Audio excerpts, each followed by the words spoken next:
Let's talk about cryptocurrency. Okay. I know nothing. Yeah. I've heard words like Bitcoin, obviously. Yep. I've Yep. Yep. heard words like Ethereum. Did I say that? Did I even say Yep. that right? I've Ethereum. heard Yep. I've heard that word. I've heard, is it Doge? Doge? Dogecoin. Yep. Doge. Doge? Yep. I've heard Yep. that recently. Yep. Hmm.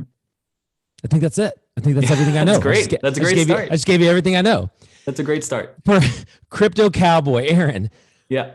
let's put the cookies on the bottom shelf for a second. Of course. Someone like me, I don't know anything at all. My Yeah. very first question and even really hesitancy is, why Yeah. is it important for someone like me to even learn about something like cryptocurrency? Yeah. That's a great question. Let me just back up even further. I was right where you are in February of this year. So if someone's been at something for 7 months, I don't consider them an expert. All right. Like it's just been 7 months. You're not an expert. That is literally where I am right now. I've been in it for 7 months. I knew zero in February.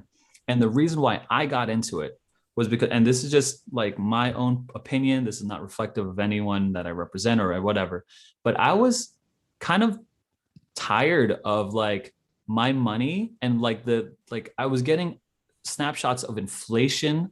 I was tired of not being able to afford things. I got in lucky by affording a house before the whole pandemic and all that stuff. And so, and then like all the narratives that were coming to me, right?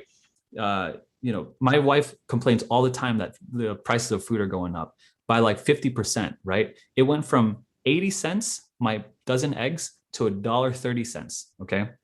That might not be a lot, but 50% on everything is a ton. And I don't care what like the government is telling me or whatever, it raised by 50% there. It's crazy. But my pay didn't raise by 50%. Right. And so I'm like, okay, I need to find a way to make money. So so that's why I got into it. And then I learned further, like I don't have any money to protect, right? So that's just me, right? I didn't have any money to protect, but I started doing my research and I started finding out like, okay, this inflation thing is real. And for me, I didn't want the money that I was saving for my daughter's college fund to not be able to afford college, 18 years from now. And so what they told me was that Bitcoin is a way to increase your money over time and save it from, keeping it in a dollar. So it's just basically an asset that you could buy, like, kind of like a stock or like anything else, but except it's digital. And so I thought that was really attractive to me. That, hey, this might be a way to make money. This might be a way to save money. And I'm really tired of not being able to afford things. I'm really tired of struggling. Then that's where I was maybe 7 months ago. So, but you say you're not an expert. You've only been in this for so many months, but right. You have, like any great, someone once told me one time that if you don't know anything about something, start a podcast. Yeah. If you don't know anything about something, start a YouTube channel. And that's exactly what you did, because you've had a lot of guests on your channel that you've been able to get crash courses from the industry experts. So now you've gone from not knowing anything to knowing a lot in a very short amount of time, because you've educated yourself and you're getting educated by the industry leaders. So I want to kind of come back to this kind of before we get into maybe a little bit more detail. You said you got into it because you needed to find a way to find some money somewhere and maybe invest in something. There are a lot of people I know, there's like, I'm not touching it because I don't know enough about it. Mm-hmm. Warren Buffett said, don't invest in something you don't know. Yeah. I don't know if this thing's even going away. Is it going away? You don't think it's obviously going away, or you wouldn't have gotten into it. Why is it not going away? So yeah, to me, it's like investing in the internet when the internet was first coming out. But that's your opinion, right? Yeah, that's my opinion for sure. Because it was just it was a new way to do things, right? It was a new way. Things now existed online, like they were calling it like online digital storefronts. I mean, it was just this wild, thing. I remember a time when my parents were scared to put their credit card into the internet, into the computer, because people would steal their information. Yeah. Now we we don't like using a store because it saves it, or now we don't because it doesn't save it. Like I want Google to save my credit card so I can just kind of check out faster. I want Amazon to use my credit card I want that one click, button. So to me, it's kind of like that. I'm more of a like maybe curious is where I was. So it wasn't that I was convicted when I was getting into crypto, is that I was curious getting into crypto and I wanted to know how this worked. And to me, if I invested like $100, that's not going to kill me, right? And that might be a lot or a little for some people out there, but at least curiosity. I didn't want to miss out. That's for sure. I didn't want to miss out. And I was curious, and there was a lot of hype behind it. And I think for my own self, my own confidence, what is crypto going away? I see like a whole bunch of big money whales, industries, hedge funds, companies, billionaires sinking billions of dollars into crypto, into Bitcoin. And I'm like, heck, why am I trying to overthink this, right? Let me throw some money into it. Let's see what happens. And then one thing led to another, and I just began to be curious, and I started meeting people, and that's how I pulled in people. And so I started getting a platform because of that. And that's kind of like my journey. So why I started getting into crypto is because I was curious and I didn't want to miss out. I didn't want to like say, oh yeah, I'm that, I knew about crypto back then, but I didn't really do anything about it. And so that's where I was. And I guess, for people who are out there who are curious about it, is it a situation where we don't really know what's going to happen? There's so many different coins or whatever you want to call them. There's so many out there. How do we know what to choose? How do we know what's going to be around? How do we know that the government is not going to come in here and shut everything down and create their own? Right. These are like risks that I think about, and I think a lot of people who are kind of new to it and haven't really taken the time to get super deep into it just because of that one thing that we don't know because it's not regulated really. Anything could happen. Is it a situation where, hey, let's just put a little bit into it just in case, but we're not going to sit here and try to overinvest in this stuff, are we? Yeah. I mean, it's definitely a risk aversion type of thing, right? Like you're 100% right. Right. We don't know how the government's going to regulate it, although they are. We don't know if we're going to lose all our money or gain a ton of money. You just don't know. But I'll say this: there are a few things that I do know for sure. One, inflation is happening, right? The government pumped. I think it was, the statistic is somewhere around like we were printing about 4 million to 7 million or 7%, 4 to 7% of our total money supply before the pandemic, and during and after the pandemic, depending on who you ask, it's increased by 20%. And so they're printing money like by the trillions, the Fed and the government and all that. So it's increasing the money supply. And when the money supply increases, that's already inflation, right? If someone brings in more money into a system, it devalues your dollar. So one thing that I know for sure is my dollar is getting stretched every day. It's being able to afford less and less. Yes. I'll give you an example, a hard example, because sometimes this is kind of really heady knowledge for me.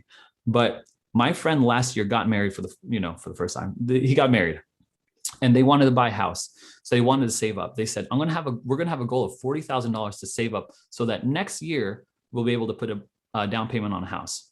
So that was great. This year they have $40,000. They need to save an additional like $30,000, $20,000 to $30,000 for a down payment. I'm in sunny Florida, and so the prices of real estate shot through the roof. And that's just like a tangible example of, wow, like these prices are way more expensive than we thought they were last year. And I still think it's going to continue. So that's the first thing I know. It's like very difficult for anyone, especially like new investors, people who are just getting started in a career or a business. Very hard. And the second thing I know is that for me, I trust what people do with their own money. And so when I see these billionaire investors, these corporations, these people who I trust sink their own money into it, like billions, I feel like I'm like, okay, there's something here I'm missing, right? I could invest some money here and see what happens. But still a small percentage, right? We're not going to sit here and go overboard because we don't know. Yeah, that's based on your own, portfolio, right? For me, I don't trade with stocks. I put in money to my Fidelity and buy index funds, and that was about it before this. And I didn't even know what I was doing, right? I went on YouTube and I searched which index funds to buy, and that's kind of like all I did. And I didn't do anything in real estate. I didn't do anything in I had a small business, so I had a little extra money. So I went all in because I didn't have an alternative.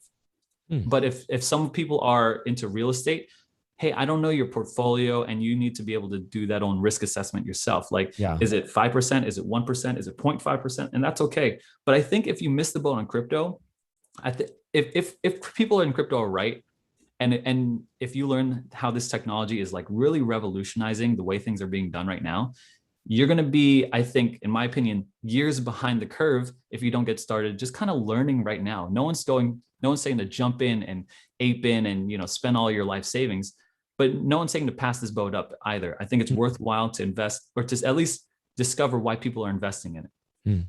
You said technology. Let's talk about that for a second. So I forgot to mention one of the terms I've heard of is blockchain. Yeah. Is that what you mean by technology? The blockchain? Yeah. Explain how that works with different coins, with different, like, does each have their own, and what's preventing me from starting my own coin and having my own block? Like just kind of explain that as how it all works. Yeah. Keep it as low level as you can. Yeah. No problem. Maybe I could do it with a story. I got this story from a book called The Bitcoin Standard. Okay. So here's how it goes. There's this, it's a true story. There's this adventurer, right? And he discovered this island. And on the island, there's a whole bunch of villagers. And how they did their money trading was that there was like these big stones in the middle of the village. And all the villagers saw where those stones were. And when a villager would have to trade with another villager, like selling like some kind of necklace or some kind of clothing, they would point to a part of the rock and say, okay, this is my part of the rock. That's now your part of the rock. Okay, so these like stones. So everyone in the village kind of knew, like, oh, okay, they made this trade. And so that part of the rock that was theirs is now this other person's because they traded for goods. Anyway, what happened is this adventurer stumbled upon this island, and they saw how they did business and commerce within this island. So he's like, oh, this is great. Look at it. I have rocks like that at home. So he left, and he brought back more of those same rocks into the village. Now, the village chief saw that, and he said, no, that rock is not good here because it's not one of the original rocks. So they destroyed the rocks, and they killed the guy. they killed the adventurer. And then people were like, no, it's still good. And so people were grabbing those rocks like that he imported, right? And so what happened was it inflated the money supply, or the money supply of rocks for the whole village. Now, there's a couple of things here. The village didn't end up doing so well. I think people started dispersing. I forgot how the story ended. But what ended up happening is that people who didn't have any money just started getting more of these precious rocks, these stones, and so they started using them for their trade and commodity, and they didn't like it, and they weren't able to use it as much. So here's the point of the story. The point of the story was that everyone kind of knew what money belonged to who in this closed circuit, and no one likes pumped in money, right? Those are the two biggest takeaways from I think that everyone knows, so no one can kind of cheat, no one can steal the money, and it doesn't allow anyone to mess with the money supply. Okay. Now in blockchain, it kind of does, it definitely does the same thing. It's this open source, let's say, billboard. We call it a public ledger, right? It's this billboard where it shows where every transaction of money, of Bitcoin, of crypto goes from one person to another. It's just a wallet address. It's just a string of numbers. So it doesn't have your name. So if I send you money, let's say I send you one Bitcoin, everyone can see that my wallet address sent another wallet address $1 or a Bitcoin. So why is this important? Well, this is important because no one can mess with it. It's what we call immutable. It's you can't counterfeit anything. You can't inflate anything. So there's added scarcity to this thing. So no one can like pump in more Bitcoin into the system, which is very interesting to that end. So blockchain is like a big billboard where it shows everyone everything. It's very open. Cryptocurrency is like the blockchain is the technology. Cryptocurrency is how it manifests itself. Okay. So cryptocurrency is like, okay, if we're sending money to each other in Bitcoin or Ethereum, that is like a different cryptocurrency that's being used because of blockchain technology. And so all blockchain technology is, it allows everyone to see everything. Got it. And doesn't allow it to counterfeit anything. I hope that makes sense. I got all that. Where do these coins come from? Yeah. So think of these coins as like maybe businesses is probably the best example of them. People develop it. It's like computer code. It's like a whole bunch of ones and zeros. And people like code and write like some kind of computer code and develop a coin, a technology. Now, there's like, I would say like 4 levels of cryptocurrencies. Okay. The first level would be like the big, like Bitcoin. That would be the first level. Just like, it's the one that moves the markets. It's like the top dog, big daddy. Why? Because it was first? Because it was first. Yeah. And so, and not only that, because there's a lot of inertia in it. It has a $1 trillion market cap right now. It's got, so if you think Tesla is going, if you buy Tesla stock, I think it's bigger than Tesla stock. If you buy into Tesla, you should have no problem with Bitcoin because Bitcoin has more money. It's more valuable than Tesla. I'm pretty sure about that stat. So it's like the number 9 biggest asset in the world. So it's Bitcoin. Bitcoin is. Yeah. Bitcoin is. Yep. It's like number 9. So this is just something that somebody created out of thin air. Yeah. Yes. So a gentleman named that's backed by what? So Bitcoin is what's considered a network good. And so anytime more people enter the network, it becomes more valuable. Or in this case, anytime more money enters into the network, it becomes more valuable. So think of Bitcoin and any cryptocurrency like a bank. Okay. But unlike a bank, it's decentralized versus a centralized bank. Okay. A centralized bank is, I'll give you an example.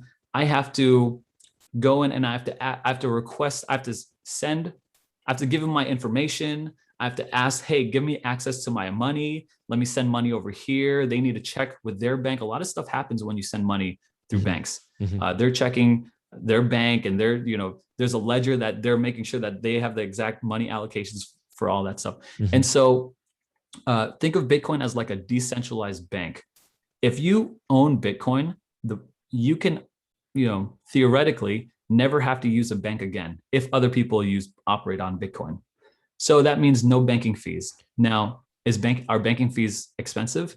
Well, a recent report came out saying like, I think about 8% of anyone spending money has to deal with, let me say that backwards. Everyone who's spending money from a bank, they pay about 8% in fees every year. Yeah. So whatever you're spending, just minus 8% from banking fees. It's like investors and stuff like that. But let's not get away from my point here. Let's not get away from the actual question, which, everything you're saying is making sense. But at the end of the day, somebody just came up with this thing out of thin air. And the only thing that makes it valuable is that a lot of people are using it.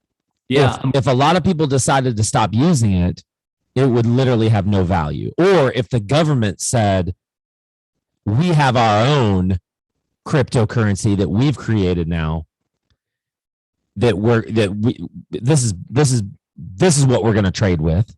Yeah. It's almost like rendering anything else that's come up with completely useless. So let me say, so those are 2 different assertions, right? So yes to the first part, no to the second part. And they're definitely assertions. They're definitely like what the perception for sure. Yeah, I love it. No, it's good. Honestly, because people have these are roadblocks, right, from getting into crypto. But someone developed Bitcoin and someone developed Ethereum out of nothing. is like saying someone developed Tesla out of nothing, right? It's like, yeah, it's a business that started. So where did Tesla come from? Well, it came from a gentleman who had a vision to say, hey, you know what? Cars can be done differently. Okay. Where did Microsoft come from? Well, and Amazon. Yeah. No, I get it. This can be done differently. Well, the people who develop cryptocurrencies believe that money can be done differently. Money doesn't have to be this like centralized thing. Like for me, so I'll give you another example. I had to, when I bought my house last year, I had to save up money and put it in a savings account. And then I had to give that like a check to the loan officer, to this lender, but then they didn't take it because their cutoff date or their cutoff time was 4 p.m.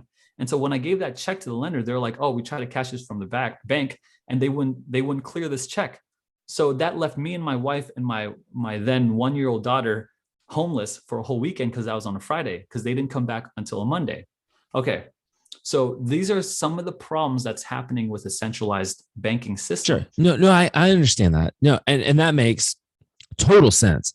That's not my argument, or that's not my roadblock, as you would call it. My roadblock is I go and I pump some money into Bitcoin or Ethereum or whatever it may be, any business that I maybe has the best user base or the most, the least likely to just go downhill and just disintegrate. Government comes along and says, we're outlawing that. It's completely, you can't use it in the United States of America, and you can only use the dollar, or you can use the dollar crypto. Right. That's it. So before we get on that, can I accurately say that, hey, this came out of nothing is like was that answered for you? Was that assertion answered? It came out of nothing. And the answer I heard was, I, as a business owner, as an entrepreneur, feel like that money can be done differently and better. And so I'm going to start my own currency that is done this way. Yeah. Yep. And if people buy into that enough, or buy into the person who's creating it, their track record, whatever it may be, they start to buy into it. They start to invest in it. They start to use it as a currency. Yeah. I could talk about the government stepping in and all that stuff, because that's a big issue, right? It should be good to address that. But the first thing is like an understanding of what money is, right? So like it's such an odd concept to grasp. Like, what is money, right? And from what I've learned is that money there's good hard money and there's like really crappy money, right? There's money that is good and there's money that's bad. Yes. So for thousands of years, people used seashells for money, and they would trade on seashells. Well, the problem with seashells is technology got better, and they were able to pick up more seashells off the ocean floor. Yes. And so when they were able to do that, everyone's got now money, and so money is worthless. So it has to be scarce, right? It can't be counterfeited, because now it's scarce might not be the word, but like unable to create more out of thin air. Oh, sure. There needs to be like a hard like amount or whatever it might be. Yeah, absolutely. And so that innately we see, I mean, not innately, acutely we see that in 2020. Even now, there's another proposal of another like $3 trillion being pumped into them. It's crazy, right? Yes. It's absolutely crazy. And I think that's an easy concept to grasp, right? And so it shouldn't be counterfeited. It shouldn't be able to be counterfeited or any of that stuff as well, because then you can't trust the money, right? For sure. So what you have in Bitcoin is a better way, a more secure way to do transactions, to do money. I mean, it's just digital. It's digital money right now. I'm going to cut you off. Yeah. I'm sorry, Aaron. No problem. I get that. And I buy into that. And I am 100% all in on that premise. The premise of fiat money versus actual, like, this is backed by something, or even if it's backed by just the fact that there's no more of it that's being created. This is the finite amount that there is, and it cannot be counterfeited. And we can see exactly the transaction history. That makes so much sense to me. Got it. What doesn't make sense is the fact that there's how many different coins are there out there? How many different cryptocurrencies? Thousands. That's what doesn't make sense. Okay. So yes, sure. So let me maybe answer that. So like I said, there were 4 types of crypto, right? In my opinion, this is like a personal, categorizing. One is Bitcoin. 2 are large cap altcoins. Okay. That's some technical knowledge. Here's what that basically means. Cryptos that are very trusted, that have a lot of money into them, that are not scams, right? So that's what that means. So Ethereum would fall into that. Cardano would fall into that. Solana would fall into that. So stuff like that. And we could go into each one, but think of these that's part 2. That's part 2. We're not going to sure. So think of Amazon as like Big Daddy. Well, this would be like Shopify. This would be like Walmart online. That's kind of, trusted. Third would be like startups, right? Like maybe there's this like new startup venture that's happening, and these are exciting. These are microcap coins, right? Microcap altcoins. So you have Bitcoin, large cap altcoins, microcap altcoins, or small cap, and these ones, meme, Doge, like coins that people are coming up with, trying to scam people with. This right here is the Wild West, right? This right here, all of it's the Wild West, but this right here is like the dark world, right? You don't want to go there. Like if you're a serious investor with real money, you want to protect, you want to invest in, this is not investment territory. This is gambling territory, and we don't want to play there. So this area, like you hear about like Dogecoin, right? That's a special, example, right? That's unlike any other of these coins. But then there's like Shiba Inu, and there's like Flocky Inu. I could go off. You could just name an animal and there's a coin for it. So it's true. You put 2 animals together and there's a coin for it, right? Turtle, dog, coin, right? That's probably a thing. You don't want to play here, but it doesn't, just because these exist, doesn't discredit any of these other 3. Okay. I'll give you an example. But why are there so many? What do they all have? Do they all have differences? Yeah. Yep. They sure do. What could be the different types of differences that there would be? So Bitcoin was created as the first one. And the different thing about that was that it was just like, it was the first one. There's the most money into it. And so that's really the true value for Bitcoin right now as it stands, that there is $1 trillion of money into it. Something like the 10th, 9th biggest asset in the world. Okay. So that it's alone has its own value. Ethereum. So I named 3 different, what are called different cryptocurrencies or blockchains: Ethereum, Solana, and Cardano. Okay. Now Solana, I think my Siri's going off. So these are different blockchains that do things differently. I'm not going to get into the technical things of how they do it differently, but I'll give you an example. Ethereum is very slow and it costs a lot to use, but it has the biggest user base. Okay. So it's very slow, costs a lot to use, but has the biggest user base. Cardano is cheaper and faster, process a lot more transactions, but it has a smaller user base. Solana is like right in the middle. Okay. These are just 3. If anyone who's into crypto knows what I'm talking about, they'll know. But the way the processing is of technology, it develops. Like Ethereum was developed like 10 years ago or something. That's why it's a little slower. It's a little clunkier. And Cardano and Solana are like newer. So they operate at a faster rate.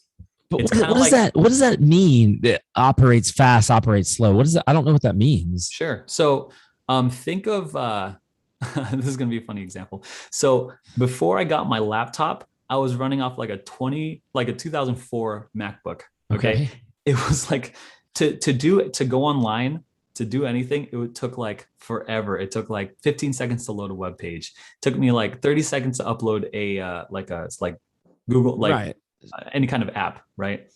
But then I got the new hotness, right? This new laptop, and it runs faster. And that's kind of what we're trying to do. Why? On a blockchain, you can do anything, right? You could create a game on a blockchain. You can create an online bank on a blockchain. You could lend and borrow money on blockchain, right? On these different blockchains, on Cardano, Ethereum, Solana. You could do all these kinds of things. I'm so lost. I have no idea what you're talting about right now. Okay, so what are you talking about? What? Yeah, really? Yeah. So let me give you an example. So we need to go to part 2 because we got like 5 minutes. Yeah. We're going to have to do a part 2. Like, I think that's like, let's, I would love for you to be able to sum up that question and just bring it as low down. Give me an edge to the question then. Give me an edge. Basic as we can get it. Why would one is slow and one is fast just because there's so much on it, and it's like a computer that is older it gets and the more that's on it, it just slows down? I don't understand how that would even be possible. Okay. So think of, and why is that relevant? Yes. Yeah. So, all right. So, do you use I got an example. Okay. So to me, I use a blockchain like a city. Okay. And a city is like where a lot of different people can go to that city and build their businesses on. Okay. So you can go to like Miami or New York and build your business there. And there could be a lot of competition or whatever, but there's infrastructure in that city.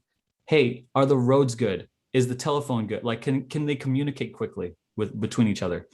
And I think that's what we're talking about here, is that with each blockchain, these different businesses can come on there and build their business on it. So I'll give you an example. Like there is, so on Ethereum, there's a business called Uniswap, and it's like kind of like a big mall. They could go and trade and exchange different things on there, like different cryptocurrencies or whatever.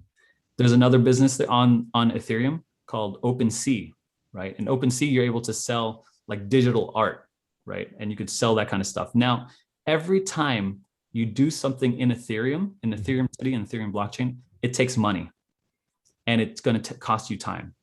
So if you buy something on Ethereum, it's going to cost you, like, say, $40 per transaction. So if I buy a $100 painting on Ethereum, it's going to cost me an additional $40. Where does that money go?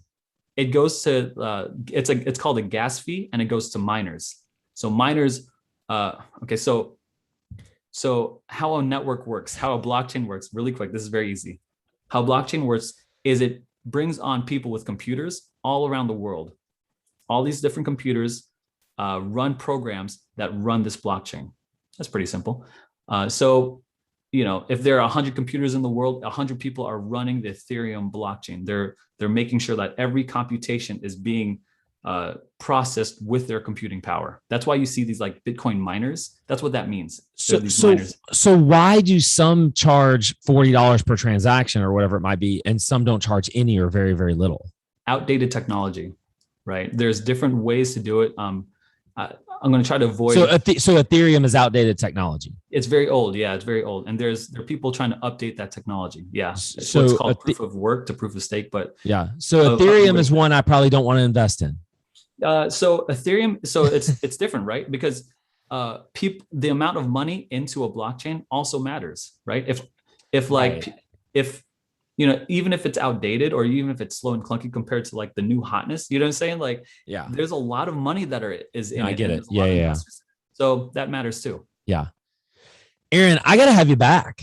Yeah. I'd love to be back. This is fun. I'm going to have to like replay this and re-listen to this, because I know we just kind of went all over the place, really. Yeah, it's a little bit my fault, a little bit the way my brain works, trying to understand it. It's great. I want to go back and kind of see where the holes are. And guys, for everyone who just listened to this or watch this, give me some feedback. Put in the comments where are the holes, where are the gaps. What would you like for me to, if I bring Aaron back, what would you like for him to talk about? So I think what was happening is you had questions at different levels of into crypto, right? Like there was some big major questions here, but we were kind of getting into like the nitty gritty. But I think the biggest level questions that you were asking, in my opinion, is, hey, is crypto going somewhere? Is it going to disappear from here? And is the government going to regulate it to death? Yeah. Right. And I think those are questions that, hey, those are valid questions for someone to be like, okay, I'm not going to invest a dime until I know what's going on here. But I will say this, that if you have me back, and I'd love to be on, or if you do your own research onto what cryptocurrency is, it's doing phenomenal things in different sectors of the world, like manufacturing, in healthcare, in the sale. Like I think in 15 years, people are going to be selling their cars and their homes on blockchain. So I think that's pretty relevant to the real estate. I agree with that. No, I agree with that. Like title, like title to property. Now I've heard that. I completely agree with that. Yep. And Makes so much sense. So if you could get into something 15 years before the curve, it is at least worthwhile. Like, hey, what are we talking about here? You know what I'm saying? So do your own research and don't let the boogeyman scare you. And guys, go check out the Crypto Cowboy. Go check out Aaron's YouTube channel. I'm going to put a link to it in the description of this video, guys. I'm so thankful, Aaron, for you coming on the show and just giving us a little bit of perspective there. Again, sorry, I'm kind of a little bit all over the place, but I'm trying to learn it with you guys. And I'm gonna go back and watch this and try to write down maybe some better questions, or maybe try to fill in some of the gaps that we lost. And we'll come back and we'll do a part 2 here in a little while. Aaron, thank you so much, man. I appreciate you. It's been a pleasure. Thanks, Brian. Awesome, guys. You have a good one. See ya.